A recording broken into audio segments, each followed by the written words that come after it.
नमस्कार दोस्तों, मेरा नाम है विमल सिंह। बालाजी स्टडी अड्डा में आपका स्वागत है। डीएलएड थर्ड सेमेस्टर के सितंबर में 2021 के जो आपके पेपर प्रस्तावित हैं, उसके लिए गणित विषय की हम बैक टू बैक क्लासेस करा रहे हैं। तो आज हम देखेंगे क्लास नंबर जो है वो 7। इससे पहले हमने क्लास नंबर 6 देखी थी। यदि आपने नहीं देखा है, साइड में आई बटन में पिछला वाला वीडियो आपको मिल जाएगा। आज जो हमारा टॉपिक है वो है बैंक, साथ ही साथ बैंक के बारे में, चेक जो है उसके बारे में, और लघु गणक यानी कि लॉग जो है वो भी हम इसमें जो है वो देखेंगे। तो ये आपका अलग चैप्टर है, ये अलग चैप्टर है, दोनों को एक साथ हम करके देखेंगे। तो चलिए शुरू करते हैं। सिलेबस में भी हम आपको दिखा देते हैं। तो सिलेबस में अगर आप देखेंगे तो चक्रवृद्धि ब्याज, साधारण ब्याज, ये सारी चीजें हम देख चुके थे। 7वां नंबर का जो टॉपिक है ना, बैंक की जानकारी, बैंक में खाता खोलना, खातों का प्रकार, 7वां नंबर टॉपिक देखेंगे। और 8वां टॉपिक जो है, अगर बहुत बड़ा वीडियो नहीं गया तो हम लघु गणक को फिर नेक्स्ट वाले में भी कुछ पार्ट कवर कर देंगे, बाकी लॉग भी इसी पार्ट में हम देखेंगे। और साथ ही साथ ये सभी भी आपका सिलेबस में सारी चीजें हैं। तो चलिए शुरू करते हैं उस प्रश्न से जो हमने पिछले वाले वीडियो में आपसे पूछा था। चक्रवृद्धि ब्याज से संबंधित प्रश्न था आपका कि कोई धन 5% वार्षिक चक्रवृद्धि ब्याज की दर से 2 वर्ष में 8,820 हो जाता है, तो मूलधन आपको यहाँ पर जो है वो बताना था। तो जो प्रश्न में दे रखा है वो सारी वैल्यू रख देते हैं। सबसे पहले जो मूलधन है वो प्रश्न में आपको कितना दे रखा है, इसको हम प्रिंसिपल अमाउंट कहते हैं। तो आप देखेंगे वो तो निकालना ही हमें, तो हम इसको मान लेते हैं पी। ये हमें नहीं पता, ये हमें निकालना है। दर की बात करें तो वो देखते हैं हमें प्रश्न में कितनी दे रखी है। तो ये हमें 5% दे रखी है, जिसे हम आर भी कहते हैं, रेट ऑफ इंटरेस्ट भी कहते हैं। समय की बात करें तो वो हमें कितना दे रखा है, समय जो है हमारा एन कह लीजिए, टी कह लीजिए, ये जो है वो 2 वर्ष जो है वो दे रखा है।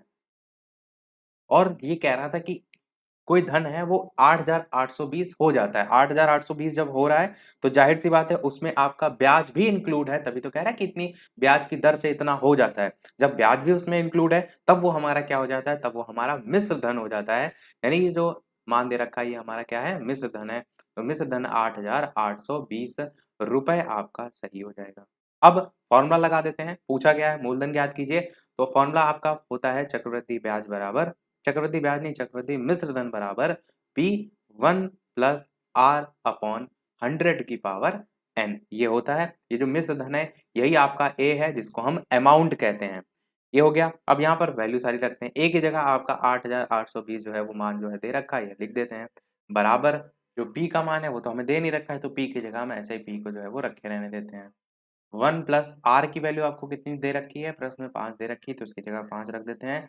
और बटे में आपका 100 हो जाएगा। और n की पावर यानी कि जो n है वो समय है वो 2 वर्ष दे रखा है, तो घातांक में आपका 2 आ जाएगा। अब हम इसको कर लेते हैं सॉल्व। तो यहाँ पर 5/100 है, इसको आप काट भी सकते हैं, 5 से कट जाएगा, 5 सेकंड में 5, 5 दूना 10 और 0 यानी कि नीचे 20 आ जाएगा। तो 1+1/20 होगा आपका।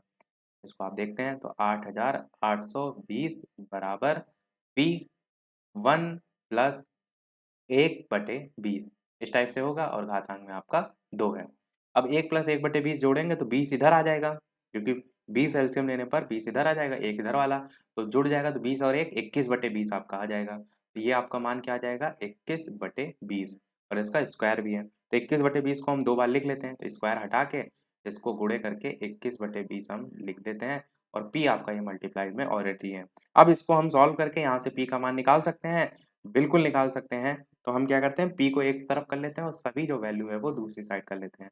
तो पी बराबर क्या हो जाएगा, 8,820 गुणे 20 गुणे 20 और बटे में आपका 21 गुणे 21, ये आपका जो है वो मान आएगा।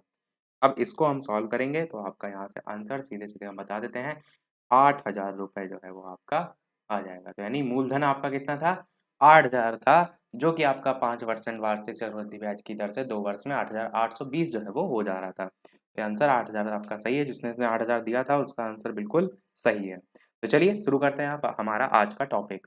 तो सबसे पहले बैंक जो है इसके कार्य के बारे में जो है वो जान लेते हैं। बैंक जो है इसकी अगर बात करें तो थ्योरी तो वैसे आपके में नहीं आती है, पर एक बार आपका चेक के प्रकार पूछे गए थे और आपके कोर्स में भी है, तो आपको पता सारी चीज़ें होनी चाहिए। तो बैंक के कार्य में जैसे कि धन को जमा करना हो गया, उधार लेना हो गया, धन आहरण करना हो गया, ये इसका मेन कार्य में आता है। दूसरे पॉइंट के तौर पर आप ये भी लिख सकते हैं कि धन को सुरक्षित रखने के लिए और ब्याज पाने के लिए भी ये भी एक बैंक के कार्य में आता है। फिर तीसरे पॉइंट के तौर पर आप ये याद रख सकते हैं कि जो बैंक व्यापारी हैं उनको व्यापार प्रारंभ करने के लिए, छोटे किसान जो है उनको कृषि के लिए, बेरोजगार जो है उनको धंधा शुरू करने के लिए, उनको व्यापार शुरू करने के लिए जो ऋण प्रदान करने का काम है वो भी तो बैंक ही करता है। तो ये सारी चीज़ें आप लिख सकते हैं। बैंक जो है वो जो खाता धारक होते हैं और सरकार होते हैं उनके लिए भी कार्य करता है। जैसे स्कूलों की फीस जमा करना है तो बैंक के ही ज़रिए आप चेक से जमा करना है, ये सारी चीज़ें। पानी और बिजली का आपको बिल जमा करना है तो भी आप देखते हैं, करों का भुगतान करना है, मकान के लिए ऋण की किस्तें जमा करना है और इसी टाइप की जो सभी सुविधाएँ हैं वो बैंक के कार्य में जो है वो आ जाती हैं। बैंक के कार्य आप समझ गए मेनली। अब ये भी समझिए, अगर आपसे ये पूछ लिया जाए कि बैंक से अगर आपको धन निकालना है, तो उसकी विधि कौन-सी होती है? तो इसकी टोटल बैंक से धन निकालने की 2 विधि होती है। एक तो सभी जानते हैं, वो विधि है आपकी चेक के द्वारा। और दूसरी आपकी होती है निकासी आहरण, जो फॉर्म होता है ना, जैसे आपको पैसे निकालने होते हैं, एक फॉर्म भरते हैं, तो उसे हम कहते हैं निकासी आहरण या डायरेक्ट आप फॉर्म भी याद रख सकते हैं, फॉर्म के द्वारा। तो उसमें आप पूरी डिटेल फिल करते हैं वो। एक तरीका ये हो जाता है, एक तरीका चेक हो जाता है। अब चेक जो है इसी के ही संदर्भ में हम आगे बात कर लेते हैं, क्योंकि यहाँ से प्रश्न आया था आपके पेपर में 2 बार अभी तक आ चुका है। चेक के प्रकार आपसे पूछे गए थे और ये क्वेश्चन आपका डीएलएड के 2018 में भी पूछा जा चुका है और 2017 का द्वितीय बार का जो पेपर हुआ था उसमें भी पूछा गया था। चेक के प्रकार बताइए। 2018 में पूछा गया था रेखांकित और बियरर चेक जो है उसमें डिफरेंस, और जो 2017 का द्वितीय बार का पेपर था वहाँ पर वाहक चेक के बारे में पूछा गया था। तो चेक के सबसे पहले हम प्रकार देखते हैं। तो देखिए जो बेसिक सा प्रकार होता है वो आपका एक होता है जिसको हम कहते हैं खुला चेक, जिसको हम ओपन चेक के नाम से भी जानते हैं। पर अगर प्रश्न में आपसे चेक के प्रकार पूछे जाएंगे तो आप टोटल 3 प्रकार बताएंगे, क्योंकि मुख्यतः आपके 3 प्रकार होते हैं। जिसमें से जो पहला प्रकार होता है वो होता है बेयरर चेक, जिसे हम वाहक या धारक चेक के नाम से भी जानते हैं। तो यही आपका क्वेश्चन आया था, वाहक चेक किसे कहते हैं? जो मैंने क्वेश्चन बताया ना 2017 का द्वितीय बार का, तो उसमें पूछा गया था वाहक चेक। अब सोच लीजिए कि आपको वाहक की जगह बेरर नाम याद है, तो इसलिए नाम सभी आपको पता होना चाहिए। इसी को धारक चेक भी कहते हैं, इसी को जो है वो वाहक चेक भी कहते हैं और इसी को बेरर चेक भी कहते हैं। वाहक चेक होता क्या है? तो वो चेक जिसके पास या जिसके नाम होता है वो स्वयं अथवा किसी वाहक के द्वारा उस पर जो लिखी गई धनराशि होता है ना उसको बैंक से प्राप्त करता है। और जो चेक होता है इसमें उस पर खातेदार का हस्ताक्षर जो है वो होना आवश्यक है। तो ये इसकी एक विशेषता के तौर पर आप याद रख सकते हैं। ये हो गया आपका बेयरर चेक। दूसरा आपका जो होता है उसका नाम है रेखांकित चेक या क्रॉस्ड चेक। रेखांकित चेक क्या होता है? जब आप चेक देखते हैं इस टाइप से होता है,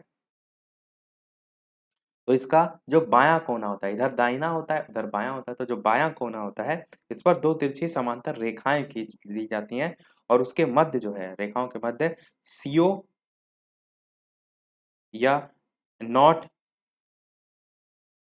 निकोटेबल अथवा अकाउंट पेई ओनली इस टाइप की जो लाइनें वो लिखी रहती हैं। अकाउंट पेई ओनली लिखा रहता है, इस टाइप के चेक को हम कहते हैं रेखांकित चेक। अब ये जो लिखा रहता है सभी चेकों में, इस टाइप का लिखा जो चेक होता है उसका भुगतान जो होता है वो चेक धारक अपने खाते में ही जमा करके जो है वो प्राप्त कर सकता है। किंतु जो एंड सीओ करके लिखा रहता है, जो हमने यहाँ लिखा था एंड सीओ करके, इस टाइप वाला क्रॉस चेक दूसरे के चालू खाते में भी जमा करके प्राप्त किया जा सकता है। ये आपका आता है क्रॉस्ड चेक, जिसे हम रेखांकित चेक कहते हैं। तीसरा आपका होता है जिसका नाम है आदेश चेक, जिसे हम ऑर्डर चेक भी कहते हैं। आदेशित जो चेक होता है, इस प्रकार का जो चेक होता है उसका भुगतान बैंक केवल उसी व्यक्ति को करेगा जिसके नाम चेक काटा गया है। जैसे आपने जैसे डीएलएड की फीस जमा की तो उसके लिए आप ड्राफ्ट बनवाते हैं, ड्राफ्ट आप विद्यालय के नाम बनाते हैं, तो विद्यालय के नाम ड्राफ्ट को अगर आप थोड़ा सा चेक से कंपेयर करें तो उसका भी जो ड्राफ्ट का भुगतान है वो उसी को ही किया जाता है जिसके नाम काटा गया है। सेम उसको जोड़ लीजिए आप आदेश चेक से। आदेश चेक में भी इसका भुगतान उसी व्यक्ति को करेगा जिसके नाम का चेक काटा गया है। बाकी जो बेसिक चीजें हैं जैसे खातों के प्रकार, बचत खाता होता है, चालू खाता होता है, आपका सावधि जमा खाता होता है, आवर्ती जमा खाता होता है, अल्पवयस्क खाता होता है। ये सब बेसिक चीजें आपको पता होनी चाहिए। तो ये जो मेन था यहाँ पर वो हमने आपको बता दिया। अब हम क्या करते हैं, हमारा इसके बाद वाला जो चैप्टर है लघु गणक वो देखते हैं। वीडियो पसंद आ रहा हो तो आपके लिए इतनी सारी मेहनत की जा रही है, लाइक सभी लोग अवश्य करते रहिएगा ताकि आपके एक लाइक से मुझे भी मोटिवेशन मिलता रहे। इसी प्रकार पेपर की अंतिम तारीख तक हम आपके लिए जुटे रहें। तो लघु गणक जो है अब इसको समझते हैं। लॉग जो है इस पर बेस्ड आपके में जो क्वेश्चन आता है वो अधिकतर चेंज करने वाला आता है, जितने भी प्रीवियस ईयर में अभी तक क्वेश्चन आए हैं उसमें चेंज करने वाला होता है। तो सबसे पहले हम लॉग के क्या करते हैं, फॉर्मूले देख लेते हैं, क्योंकि लॉग पर अगर बेस्ड कोई क्वेश्चन आया है तो आपको फॉर्मूला पता होना चाहिए। तो सबसे पहला जो फॉर्मूला होता है वो होता है लॉग बेस में ए एम इंटू एन। ये आपका पहला फॉर्मूला है। इसके बराबर का मान क्या होता है, अगर प्लस मल्टीप्लाइड में है तो आपका प्लस में हो जाता है, जैसे हमने इससे पहले घातांक में पढ़ा था अगर आपको याद होगा तो, plus log base A N. कहने का मतलब है लॉग एम इंटू एन क्या हो जाता है, log M plus log N हो जाता है। ये आपका पहला फॉर्मूला है। इसको अगर डिस्क्राइब करेंगे तो कैसे करेंगे कि दिए हुए जो आधार है इन्हीं पर किन्हीं दो संख्याओं के गुणनफल का जो लघुगणक होता है उसी आधार पर अलग अलग लघुगणक के योग के बराबर होता है। आधार क्या है आपका, ये बेस ए जो लिखा है ये आपका आधार है। तो उसी आधार पर अलग अलग जो लघुगणक है, जैसे एम अलग लघुगणक है, एन अलग है, तो अलग अलग लघुगणक के योग के बराबर होता है। ये हमारा नियम नंबर 1 है। दूसरा नियम क्या कहता है, दूसरा नियम ये कहता है कि लॉग बेस ए एम की पावर एन, तो ये क्या बराबर हो जाएगा, ये हमने आपको बताया है। ये आपका जो एन है घातांक में ये आगे आ जाएगा, यानी ये N log base A M इस टाइप से आपका हो जाएगा। इसको हम क्या कहेंगे, इसको हम ये कहेंगे कि दिए हुए आधार पर किसी दी हुई संख्या की जो घात है उसका लघुगणक जो है उस घात और समान आधार पर जो संख्या है उसके लघुगणक के गुणनफल के बराबर होता है।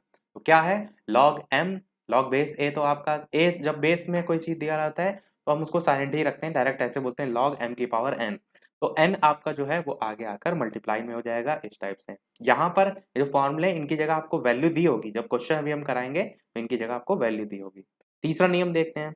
तीसरा नियम ये कहता है जब बटे के फॉर्म में डिवीजन दे रखा हो, लॉग एम अपॉन एन, ये क्या हो जाएगा आपका, ये आपका माइनस में हो जाता है, यानी कि log M minus log N.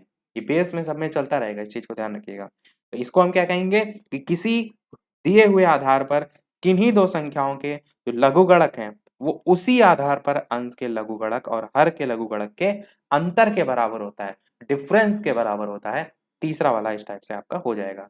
Theory नहीं आपसे पूछेगा, थ्योरी में आपको केवल समझाने के लिए बता रहा हूं, आपको फॉर्मूले पता होना चाहिए। इसको सभी को हम रफ कर रहे हैं।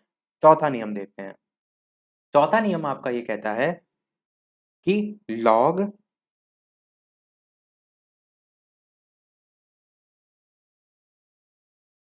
वन, लॉग बेस में ए है वन, ये जो है इसका जो मान है वो शून्य के बराबर होता है। किसी भी आधार पर एक का लघुगणक सदैव शून्य होता है। सीधे सीधे ये लाइन आपसे वन जो बहुविकल्पी आते हैं या वन लाइनर आते हैं उनमें भी पूछी जा सकती है। तो इस लाइन को अवश्य ध्यान रखिएगा और ये फॉर्मूला तो याद होना ही चाहिए आपको कि किसी भी आधार पर, आधार कोई भी हो, जैसे यहाँ पर बेस ए है, किसी भी आधार पर एक का लघुगणक जो है सदैव शून्य होता है, ध्यान रखिएगा। अब हम बात करते हैं नेक्स्ट की, पांचवे की। लॉग बेस में ए है और ऊपर भी आपका ए है, ऐसी स्थिति में जो मान होता है वो आपका एक होता है। कहने का मतलब है कि किसी भी संख्या का उसी आधार पर जो लघुगणक होता है वो सदैव एक होता है। और जब एक का पूछा जाए तो शून्य होता है, पर अगर सेम है, आधार भी वही है, मान भी वही है, तो उसका जो लघुगणक है वो एक होता है। तो ये आपके टोटल हमने 5 नियम देखे जो आपके सभी क्वेश्चन में जो है वो लगेंगे। और कुछ अलग से कई लघुगणक जो होते हैं उनके मान भी होते हैं। उतना अगर टफ लेवल का पेपर आएगा तो हम भी एक दो क्वेश्चन उसके भी देख लेंगे। प्रिपरेशन हमको अपनी तरफ से पूरी रखनी है। तो सबसे पहले जो बेसिक क्वेश्चन यहाँ से आता है इसको समझ लेते हैं। जैसे कि आपका कोई 3 राशियां हैं, एक ए है, एक एक्स है और एक एन है। ये इस प्रकार से संबंधित हो कि ए की जो घातांक है वो आपकी एक्स हो और बराबर किसके हो, एन के हो। ध्यान से समझिएगा, 3 कोई राशियां हैं ए एक्स और एन, और इनके बीच संबंध कुछ इस टाइप से दे रखा है कि ए की घात एक्स और बराबर में एन। और आपसे प्रश्न ये कह रहा है कि इसे आप लघुगणक के रूप में लिखिए। तो लघुगणक के रूप में लिखने के लिए सबसे पहले आप लिखेंगे लॉग। लॉग लिखने के बाद में जो भी यहाँ पर मान दे रखा है, जैसे यहाँ पर ए दे रखा है, तो ये मान जो है आपका चला जाता है बेस में, यानी कि नीचे ए। यहाँ पर जो बराबर के उस तरफ मान दे रखा है n, वो आपका आता है log के साथ में, और बराबर में जो मान होता है वहां पर वो माना जाता है जो घातांक में होता है यानी कि x। तो ये आपका तरीका होता है जो आप log में मान चेंज करते हैं। प्रश्न में जिसका जस्ट अपोजिट भी पूछा जा सकता है, यानी कि ये मान आपको प्रश्न में दिया होगा और कहा होगा कि इसका घातांकीय रूप में बताइए या इसका सामान्य रूप बताइए, इस टाइप से भी जो है वो पूछा जा सकता है। तो log से भी वैल्यू अपोजिट में पूछी जा सकती है और मेन से तो इसमें पूछा ही जा सकता है। तो आपने देखा कि a की घात x बराबर n में जो घातांक में मान होता है वो बराबर के उधर चला जाता है। आपने ये देखा कि जो बराबर के उस साइड मान है ये आपका log के साथ आ जाता है, और जो मान नॉर्मल लिखा था वो आपका बेस में चला जाता है। इस चीज को जरूर ध्यान रखिएगा। एक प्रश्न यहाँ से हर साल आ रहा है, जितने अभी तक पेपर हुए हैं, तो पूरी उम्मीद है इस साल भी एक क्वेश्चन यहाँ से आएगा। अब देखते हैं हम इस पर बेस्ड एक क्वेश्चन, ताकि आपके चीजें दिमाग में क्लियर होनी चाहिए। जैसे कि क्वेश्चन दे रखा हो 2 की घात जो है माइनस में 4 दे रखा है, और इसका जो मान है वो हमें दे रखा है 32। ये आपको मान दे रखा है। ऐसे प्रश्न में नाम दिया होगा इस टाइप से, मतलब दे रखा होगा मान और लिखा होगा प्रश्न में कि लॉग के रूप में इसे आप लिखें। इस टाइप से लिखा रहता है। अब देखिए हमने यहाँ सीखा कि a की घात x है, 2 की घात -4 है। इससे कंपेयर कर रहे हैं आप, बराबर 32 है, बराबर n है। तो बस सेम चीज इसको आप इससे कंपेयर करेंगे तो जो हमने नीचे सीखा वो वैसे ही आप कर लेते हैं। कैसे? यानी log आप ऐसे ही लिखेंगे, जो भी मान आपका घातांक में दे रखा है, जैसे -4 दे रखा है, ठीक है, ये मान आपका बराबर के उधर जाता है, और जो उधर का मान दे रखा है 32 वाला, वो आपका लॉग के साथ आता है। ये हमने इधर वाले से सीखा है। तो लॉग के साथ क्या आ जाएगा? 32 आ जाएगा, और बेस में वो मान आ जाता है जो यहाँ लिखा होता है 2, जो है आपका नीचे बेस में आ जाएगा, 2 नीचे आ जाएगा, और बराबर में मान वो चला जाएगा जो घातांक में होगा, यानी कि -4। तो ये आपका आंसर यहाँ पर हो जाएगा। एक लाइन का ऐसे क्वेश्चन पूछा जाता है जब लॉग के रूप में आपको परिवर्तित करना होता है। सेम यही जो क्वेश्चन है वो आपसे पूछा जा सकता है ABCD के फॉर्म में, XYZ के फॉर्म में, कुछ उस टाइप का भी एक जो है आपका एग्जाम्पल हम देख लेते हैं। इसको रब कर देते हैं। जैसे कि आपका क्वेश्चन हो कि एक जो है इसकी घातांक में -b और बराबर में आपको x दे रखा है, इसको आपको लघुगणक के रूप में जो है वो बदलना है। तो हमने सीखा log सबसे पहले हम लिखेंगे, बेस में वो जो वैल्यू आएगी जो बराबर के उस तरफ दे रखी है। बेस में कहने का मतलब कि log के साथ वो वैल्यू आएगी जो आपको x के साथ दे रखी है, और जो ये वाला मान है ये बेस में चला जाएगा a, और जो घातांक में नंबर है वो आपका बराबर के उधर आ जाएगा, यानी -b। तो ये आपका इस टाइप से आंसर यहाँ पर log में मान हो जाएगा। एक क्वेश्चन आप लोग भी साथ में करिए। जैसे कि अगर बटे के फॉर्म में आपको प्रश्न में दे रखी वैल्यू, जैसे कि दे रखा हो 25 जो है इसकी घातांक में 1/3 है, और बराबर में आपका जो है ये 4 दे रखा है। इस टाइप से आपका क्वेश्चन है, और लिखा है इसको लॉग के रूप में लिखिए। तो बताइए कैसे लिखा जाएगा? तो आप मेरे साथ करिए। सबसे पहले लॉग लिखेंगे, जो बराबर के उस तरफ वैल्यू है वो लॉग के साथ आ जाएगी, यानी कि लॉग के साथ 4 आएगा। बटे में यानी बेस में वो वैल्यू आएगी जो यहाँ पर मान लिखा हुआ है, यानी बेस में 25 आ जाएगा, और बराबर में वो मान आएगा जो आपका घातांक में लिखा हुआ है, यानी कि 1/3 आपका यहाँ पर आ जाएगा। तो ये आपका मान यहाँ पर बिल्कुल सही होगा। तो उम्मीद करते हैं इस टाइप के क्वेश्चन कर लेंगे। अब देखते हैं इसका जस्ट अपोजिट, यानी अभी तक हम ये देख रहे थे कि एक घातांक के रूप में मान दे रखा है और इसे हमें बदलना होता था लघुगणक के रूप में, परंतु अब आपको प्रश्न में लघुगणक के रूप में मान दे रखा होगा और आपको बदलना होगा घातांक के रूप में। तो इसका एक क्वेश्चन हम जो है वो देखते हैं। जैसे कि क्वेश्चन में दे रखा हो कि log जो है वो बेस में आपका 5 है, और 125 जो है log 125, इसका मान आपको 3 के दे रखा है, और इस टाइप से आपसे कह रहा है कि इस घातांकीय रूप को, या इस लघुगणक जो रूप है, ये log में है ना तो लघुगणक रूप है, इसको घातांकीय रूप में जो है वो परिवर्तित कीजिए। घातांक में जो है वो क्या होगा? अब हमने जो सीखा उसी का जस्ट अपोजिट कर देंगे, यानी कि जो बेस में वैल्यू होती है वो ऊपर आ जाती है, हमने देखा था। तो ये 5 ऐसे आ जाएगा। घातांक में जो वैल्यू थी वो बराबर के उधर जाती थी, यानी बराबर के उधर वाली जो वैल्यू है वो आपकी घातांक में आ जाएगी। बराबर में जो वैल्यू आएगी वो आपकी जो लॉग का मेन मान होता है वहां पर आ जाती है, यानी 5 की घात 3 बराबर 125। ये आपका मान यहाँ पर जो है वो सही हो जाएगा। तो इस टाइप से आप समझे कि कैसे हमें जस्ट अपोजिट करना है। आप कोई एक चीज को सीख लेंगे तो अपोजिट आसानी से कर ले जाएंगे। अब यहीं पर हम क्या करते हैं, ABCD वाला भी एक जो है वो आपका जो एग्जाम्पल है एक क्वेश्चन है वो देख लेते हैं ताकि वो भी आपका कंप्लीट हो जाए। जैसे हमने यहाँ पर वैल्यू वाला देखा, ऐसे ही एबीसीडी के फॉर्म में भी आपसे पूछा जा सकता है, जैसे लॉग बेस में आपका ए और साथ में आपका बी और बराबर में एक्स, इस टाइप से है। अब इसको भी आपको क्या करना है, इसको भी आपको चेंज करना है घातांकीय रूप में। घातांकीय रूप में चेंज करने के लिए हम क्या करेंगे, हमने बताया कि जो भी मान दे रखा है लॉग के बेस में, वो मान आपका मेन यहाँ पर आएगा, तो यानी ए आपका सबसे पहले आएगा। बराबर के जो उधर मान होता है वो आपका घातांक में आ जाता है, तो पावर जो है उसमें एक्स आ जाएगा, और बराबर में वो मान आ जाएगा जो लॉग के साथ होता है, यानी कि बराबर में बी आ जाएगा। ये आपका आंसर जो है यहाँ पर हो जाएगा। ये इसका घातांकीय रूप है, लघुगणक का घातांक जो है वो रूप है। कई लोग क्या होते हैं, बड़ी संख्या देखकर जो है उसमें घबरा जाते हैं, तो एक क्वेश्चन हम थोड़ा सा बड़ी संख्या वाला भी देख लेते हैं। तो बदलेगा उसमें कुछ नहीं, आंसर वही रहेगा, पर क्वेश्चन देख लेते हैं। जैसे लॉग बेस में 10 है और वैल्यू आपकी 10,000 है। इकाई, दहाई, सैकड़ा, हजार, 10,000, और बराबर में कितना है, बराबर में आपका 4 है। इसको आपको घातांक के रूप में बदलना है, तो हमने बताया जो लॉग में बेस में वैल्यू है वो ऊपर आ जाती है, बराबर के जो उधर है वो आपकी घातांक में आ जाती है, और बराबर में जो लॉग के साथ वैल्यू है वो जो है वो आ जाती है। तो 10 की घात 4 बराबर 10,000 आपका बिल्कुल सही हो जाएगा। है आसान सा प्रश्न। जिसको लघुगणक कठिन लगता है, इसके बाद आपको कठिन लग रहा है, तो फिर आपको और मेहनत करने की आवश्यकता है, क्योंकि एकदम बेसिक से हम चीजों को समझ रहे हैं। और एक बार में नहीं यार, आप दोबारा देखिए, तिबारा देखिए, वीडियो तो आप जितनी बार भी देख सकते हैं, बस मेन चीज है आपको पेपर में करके आना है। एक और क्वेश्चन देखते हैं, चलिए। लॉग जो है रूट की वैल्यू वाला भी एक क्वेश्चन देख लेते हैं। लॉग बेस में आपका 2√2 दे रखा है, और मान जो है आपका 8 है, और बराबर में जो है आपका 2 है। अब 2√2 देख के घबराना नहीं है, वैल्यू आपकी वही रहेगी। तो जो 2√2 है ये आपका सबसे पहले ऐसे ही आ जाएगा, 2√2 यहाँ आ जाएगा। घातांक में जो वैल्यू है ये बराबर के उधर वाली आती है, तो घातांक में आपका 2 हो जाएगा, और बराबर में जो वैल्यू है वो आपकी 8 जो है वो आ जाएगी। तो इस टाइप से आपका हो जाएगा 2√2 की पावर 2 बराबर 8। समझ गए आप? तो सारे हमने लगभग सभी टाइप के प्रश्न देख लिए। अब हमने जो फॉर्मूला देखे थे उस पर बेस्ड हम क्वेश्चन जो है वो देखेंगे अगले वाले वीडियो में, क्योंकि लगभग आपका 20-25 मिनट का वीडियो होने वाला है। पर उससे पहले जो है हम आपका कुछ लॉग की वैल्यू आपको दे रहे हैं, जिसको आप याद कर लीजिएगा। लॉग के फॉर्मूले जो हमने दिए हैं उनको भी याद कर लीजिएगा, ताकि जो अगला वाला इसका पार्ट हम कराएंगे उसमें सारी चीजें आप बढ़ चढ़कर जो है क्वेश्चन लगाएं। लॉग 2 की वैल्यू होती है 0.3010। इन सब का यूज कैसे क्या होगा वो भी हम देख लेंगे।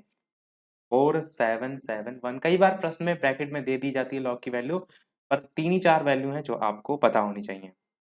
लास्ट में अभी एक प्रश्न हम आपसे भी जो है वो पूछेंगे। लॉग 4 की वैल्यू 6020, और लॉग 5 जो है इसकी वैल्यू होती है 0.6989। तो ये जो है सभी वैल्यू आपकी हैं लॉग की। इनको याद कर लीजिएगा, जब आप फॉर्मूला वाले क्वेश्चन करेंगे वहां पर आपको जो है ये सभी हेल्प करेंगे। तो आज के वीडियो में इतना ही रखते हैं। अब एक प्रश्न हम आपसे भी पूछ लेते हैं, सबसे लेटेस्ट पेपर जो हुआ था उससे। पर उस प्रश्न को देखने से पहले, वीडियो भी देखा आपने, लाइक ना किया हो, सभी लोग वीडियो को लाइक भी करते रहिएगा। चैनल पर नए हो सब्सक्राइब करके जुड़ जाइएगा, और टेलीग्राम चैनल से जो भी ना जुड़े हो लिंक आपको डिस्क्रिप्शन में मिल जाएगी। बालाजी स्टडी अड्डा सर्च करके भी टेलीग्राम से जुड़ सकते हैं। तो लिख देते हैं हम यहाँ पर प्रश्न। और एक चीज हम ये भी बता दें कि कोर्स हम ऑलरेडी कंप्लीट करा चुके हैं डीएलएड थर्ड सेमेस्टर का। यदि आपने कोई भी चीज नहीं देखी है, फास्ट रिवीजन, वन लाइनर, सारी चीजें आपको प्लेलिस्ट में जो है वो मिल जाएंगी। लॉग बेस में 5 है, 625 है, और इसकी जो वैल्यू है वो जो है वो 4। इस टाइप से प्रश्न आपका आया था, और ये लिखा था कि इसको घातांकीय रूप में जो है वो लिखिए। ये आपका 1 नंबर में प्रश्न आया था, घातांकीय रूप में अति लघु में आया था, लिखें। और ये क्वेश्चन आया था आपका डीएलएड का